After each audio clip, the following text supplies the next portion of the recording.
We are going to take a look at our video for colonialism and the transatlantic slave trade. So we're looking at the development of colonialism and how the transatlantic slave trade was a byproduct of this. So to start us off, please set up your Cornell notes with the following essential question. What were the short and long-term effects of European maritime exploration? And just a reminder from class that maritime means sailing. It's a reference to sailing. So, key reminders again that Europeans were not the first people to engage in this widespread exploration, but we're going to focus upon why Europeans did so, why they began exploring during this period of time, and the consequences thereof. There's a common acronym that says the acronym is a shortened form to help remember the early motivations. And one of those is God, or there are three are God, gold, and glory, but those are not sufficient explanations. There's more to the story than that, but it'll help us get our conversation going. So why did Europeans set out to explore during this period of time? The acronym or the term God is a reference to that many European rulers wanted to spread Christian beliefs, and specifically they wanted to gain Christian allies against the Ottoman Turks or Ottoman Empire that had taken over Constantinople, and in turn had limited their trading opportunities with most of the East. So God is a reference of Christianizing the world, and really this was forcibly converting many of the native people of North and South America to Christianity.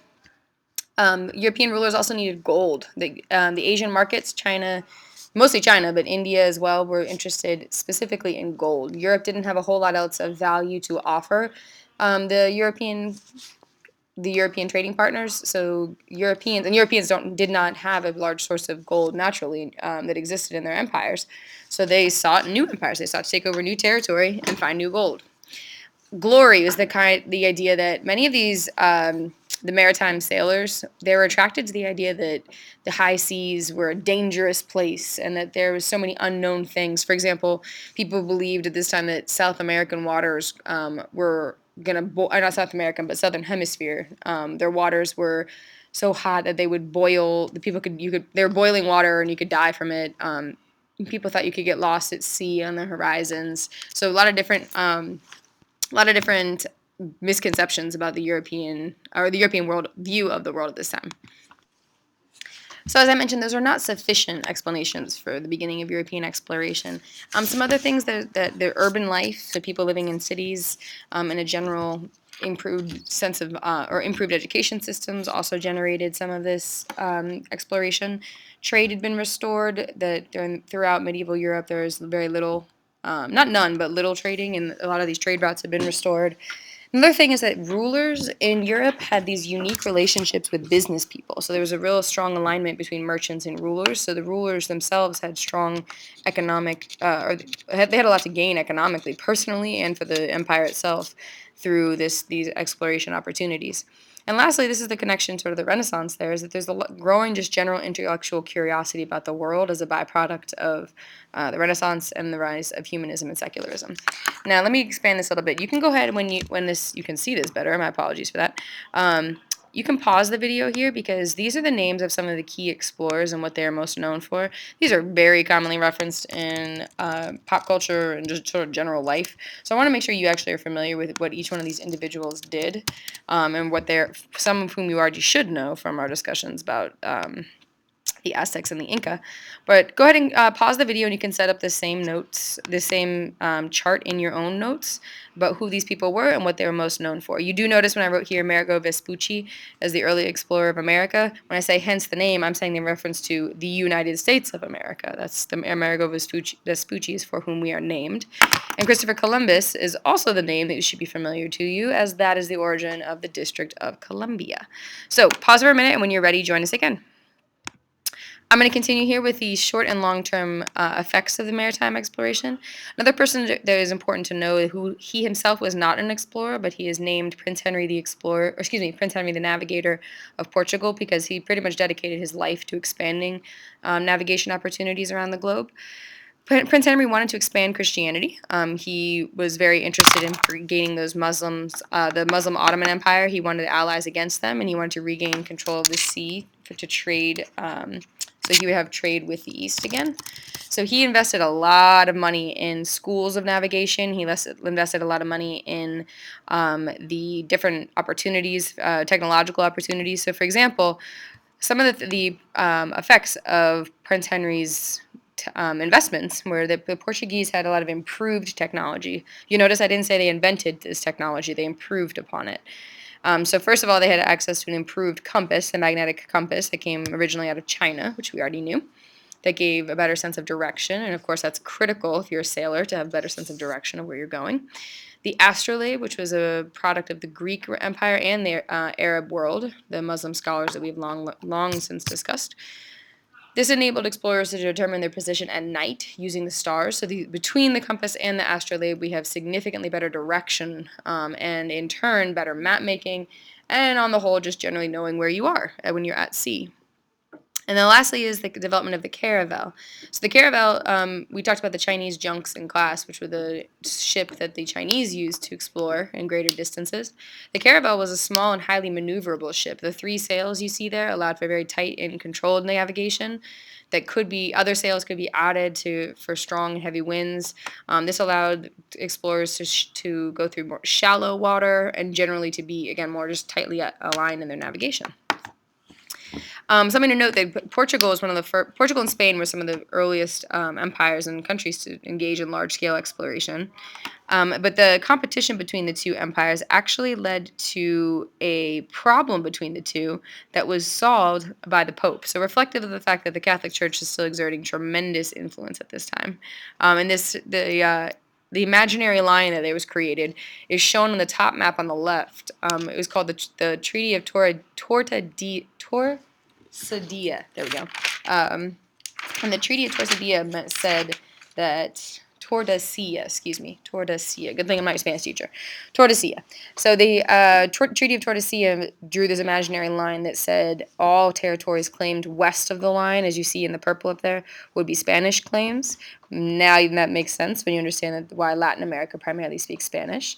And all territorial claims east of that line would be Portuguese claims. And so you see that which again explains why they speak Portuguese in Brazil. And Brazil countered under this, even though Brazil straddles the line, it actually Portugal was able to get the claim on the land there. So that was sort of just a reference to how these two leading global powers, there was later lines that came up. You see on the right-hand side, there was another line that was added to this. And you already see the influence here that the European powers just arbitrarily dividing up the world in whatever ways they see fit without any regard to the existing populations. So on that note, as this quote-unquote free territory was found, the conquistadors, so these conquerors, and other European conquerors, they conquered American territory and they took over the native lands, often very violently, and usually with the help of the fact that they were unintentionally bringing diseases, which is looping right on back to the beginning of the year. We talked about the Aztecs, Maya, and the Inca. From your chart there, you saw that Hernan Cortez, the Aztec conqueror, and Francisco Pizarro were 2 of the key conquistadors during this period of time, who sought out to Christianize, who sought out for gold, who ultimately were able to conquer with the help of many of the diseases such as smallpox. So what we have here, and one of the byproducts of this exchange, Christopher Columbus didn't discover anything. There were people that were already living thriving worlds here. The people he actually first interacted with were people called the Arawaks, who were some of the early civilizations in control of Latin America. We cannot and will not credit Christopher Columbus for discovering North and South America. Not only was he not the first explorer to come to these lands, but there were thriving people that existed there anyway, as I said. What we can credit him for, though, however, is the fact that his arrival in the area that he thought was India, he was very wrong. He refused to believe that this was an actual new continent or new area of the world. What he did initiate, though, is a much larger scale system of exchange. And that system of exchange really can be credited to his arrival because though they did not find a large scale gold, the system that, as Christopher Columbus had hoped, this system of exchange between of plants, of animals, and diseases unintentionally. Following Christopher Columbus's work or journey between Europe, Africa, and North America, you can see this system of exchange on the top right.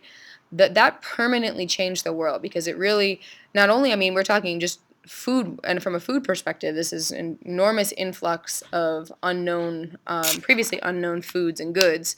But also this just generates an entirely new system of trade that is going to connect these areas of the world. These two hemispheres are now permanently intertwined. I mean, if you look at this exchange here, you could consider the fact that the hamburger. I mean, there are no animals that were native to North America that you would consider now as a critical component of, say, American diet. Hamburgers, hot dogs, anything like that. So, long-winded way to say the Columbian exchange, this is exchange of goods and ultimately ideas, was a byproduct of Christopher Columbus's discovery. So let's talk about some of the early effects. Actually, I'm going to go here first. As I mentioned, as more quote unquote free territory is discovered, this ultimately leads to the policy of believing, or the belief, that this territory should be acquired and should be conquered. So colonialism is what is the policy that emerged from this exploration. It's the policy or practice of acquiring full or partial political control over another country, occupying its settlers, and exploiting its resources. Exploiting means taking over. So colonialism is the natural progression. Well, I shouldn't say natural progression. It's the progression of thought that that these European explorers have seen the resources, have seen the territory, have begun to conquer the people, and so they begin to simply take over the land. And man, does this system permanently change the future of the world, where the belief that Europeans could conquer and take over new places and claim them as their own without regard to the native people. A term that's good to know is the term metropole, which is actually the term for the colonizing power. It's also known as the mother country. So the country that's colonizing is known as the metropole. The area that's being colonized is called the colony. So the metropole is the one that exerts total political, social, and economic control over the colony. Now, just a little background because what's coming is how colonialism leads to the transatlantic slave trade. But before we get there, it's important to know that as the Portuguese began their systems of exploration and began their systems of colonization, their early contact with Africa was not actually one based upon the slave trade. At the beginning of Portuguese exploration, they primarily traded along what was known as the Gold Coast. And the Gold Coast, in modern day, it's really a reference to this area of Africa. But throughout this entire region, many of the Portuguese traders were buying and exchanging gold with the leaders there. Two of the key explorers that you copy down on the chart that are relevant here are Vasco da Gama and Bartholomew Diaz. Vasco da Gama Bartholomew Diaz first is the one who discovered what's known as, actually, again, I'm going to change my terminology, not discovered, but reached what's known as the Cape of Good Hope down here. And then you can see Vasco da Gama actually reached the Cape of Good Hope and rounded it, ultimately making contact with India, so initiating another trade route. Again, Portuguese would have just gone here and exchanged by land through some of with the Indian empires and then the Chinese empires, but the Ottomans had blocked off this trade route. They no longer would trade with the Christians. So back to the Portuguese. So the Portuguese have established these trading ports, and they did so with the blessing of the African leaders. The African leaders gave them permission to set up these trading ports, which is a reflection on the fact that the African leaders had the upper hand here. The African leaders were the ones who had the control. And they were well in control of the contact between the populations.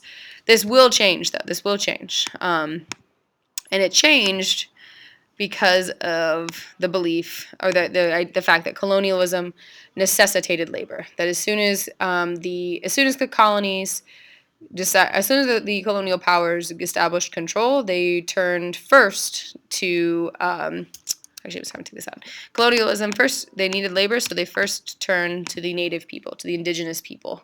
So these are Native Americans or Amerindians or Indians. There's a lot of terminology here that's used to reference the people who are native to the Americas. And I'm going to stick with Native American because these are people, again, who are native or indigenous to the Americas. So the first source of labor came from the indigenous people. Now things started to change and then some of the problems here is that the native people were native people were not resistant to diseases and often were dying en masse. And two, there were several resistance tactics that the native people had that ultimately led this to be an unsuccessful source of labor. So as the Europeans settled in the Americas and the Columbian exchange grew, that ultimately became what's known as the triangular trade. Triangular trade was a system of trading from the 16th and 19th centuries between West Africa, the Caribbean, and the American colonies and the European colonial powers. So you can see here that as Europe had conquered those colonies and they were now exploiting native people for their labor, They were bringing raw materials, so sugar, tobacco, cotton, things they could take directly from the ground, from the colonies to Europe, where they would manufacture them. To manufacture them means is to create something from them. The manufactured goods would then be brought down to Africa and sold and traded in exchange for enslaved Africans. So here we have the development of the transatlantic slave trade. The need for labor exceeded in the colonies exceeded what was available, the forced labor of the native people. And the European powers were greedy. They wanted more. So for some of the exchange that happened, yes, there were some trading of slaves that was done with the African leaders. The firearm capability that was of the European powers ensured that they were able to also simply come into Africa and rob and kidnap and steal people. Those horrific events are encapsulated in what's called, the transatlantic slave trade. There's a term that's important here, which is the term the Middle Passage. And that was the part of the triangular trade. So if you think of that system up there as a triangle, that was part of the triangular trade in which the enslaved Africans were shipped from Africa to the Americas. And so this is the reason why the transatlantic slave trade. I'm going to finish on one other note here, but the transatlantic slave trade was this forced migration of millions of Africans, that's what trans means, across the Atlantic to the Americas to undergo enslavement. And that's key terminology. They're not born slaves. These people were enslaved by these European colonial powers. And I'm going to stop there for a minute, and then I'll come back to this slide. The reason why this happened on such a large scale is because the reason why these early systems of labor didn't work is because the driving force behind continuing to have these colonies after these areas have been explored was this belief in it was first a British theory, and then it evolved in other areas used it as well, is this idea of mercantilism. And mercantilism is this economic theory that says the mother country, the metropole, will become more powerful by colonizing, by taking over colonies and gaining what's called a favorable balance of trade. The idea here, mother country needs gold to be powerful. Europe didn't have gold, so they needed to go get colonies. So they explored and they conquered for gold and resources. This is exactly what Spain, Portugal, ultimately England, Germany, Netherlands all began to do. Look for gold, conquer for gold. Find gold and conquer for resources. Or alternatively, don't find gold and still conquer. The metropole would then take the raw materials from the colonies, take them back to the mother country, manufacture them, just like I said, and then sell those goods right on back to the colony. That's like taking wood from the colonies, taking it back to England, manufacturing chairs or furniture from that very same wood, and then selling it back to the colonies. Here's what this means. This means that the mother country has a constant source of materials that she takes from her colonies, manufactures them, and it has an immediate market to sell those goods. Okay? Sorry, you don't have to copy down number 6 there. So what this means, this is creating what's known as a favorable balance of trade. Again, mother country takes resources from the colonies, takes raw materials, manufactures them, sells them right on back. The whole linking network here, the whole thing that makes this system work, is exploited labor. That if this triangular system of trade, okay, you notice here, this is where the enslaved Africans are coming from, and the enslaved Africans, that this whole system is contingent or based upon the idea that the mother country can exploit the colonies and can needs a constant source of labor to do so. So, lots of information here. The last piece of the puzzle, just to expand upon here, I didn't mention this before. Let me pull it up on a different PowerPoint, actually. One of the systems of labor that the first indigenous colonies used, and actually I'm going to pause it here, is actually one that's called the encomienda system. Before, one way in which the indigenous people were enslaved was through the encomienda system, and I'll come right back. Okay, so this is the last thing I want to end on here. Is one of the first attempts for this forced labor system was called the encomienda system. And this is what the Spanish used to control the American Indian labor, so the Native American labor. This is the idea, this is the first attempt to justify their exploitation of the native people. The Spanish were quote-unquote granted. So the Spanish queen quote-unquote granted these explorers and these settlers a group of Native Americans that they were supposed to, quote, protect, and they were supposed to Christianize them. And that that was a very, very weak attempt to justify her exploitation of these people. It was a very, very weak attempt to just to justify, to take advantage and to force the Native Americans to work for the Spanish in South America and Latin America. And the system did not work. It was very ineffective. It also led to this creation of a very complicated system of social classes based upon race. So we have the peninsulars at the top, who were the people who were coming straight from the Iberian Peninsula, meaning from Spain, and then the people who were actually born that were of Spanish descent, but they were actually born within the Native American or within the American colonies.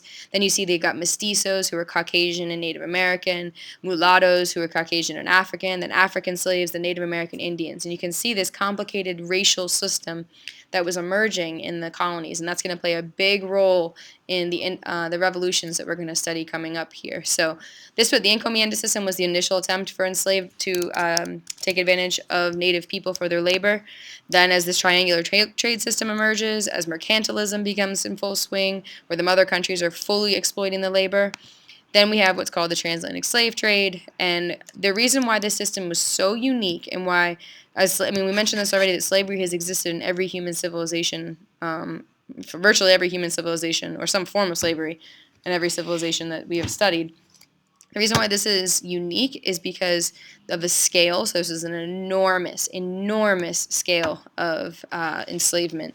And and then more importantly, that why this was so unique is that enslavement was based upon physical features of skin color. Never before had that been the case. The enslavement had based upon ethnicity, so as a whole, cultural values. It'd be based upon debt, but the scope and the justification for enslavement here were unprecedented, had never been seen before. And this is ultimately all.